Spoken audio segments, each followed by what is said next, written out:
सकाळी उठल्यानंतर जेव्हा तुम्ही तुमच्या घराचं दार उघडता, तेव्हा असं एक काम आहे जे तुम्हाला अगदी करायलाच हवं.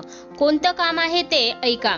घराचं मुख्य द्वार हे नेहमी स्वच्छ असावं.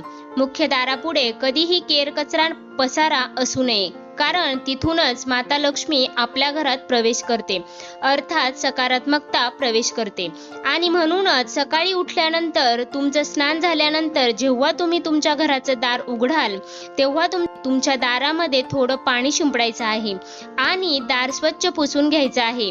लक्षात घ्या, हे पाणी जे तुम्ही शिंपडणार आहात ते रात्रभर एका तांब्याच्या कलशामध्ये भरून ठेवलेलं असावं.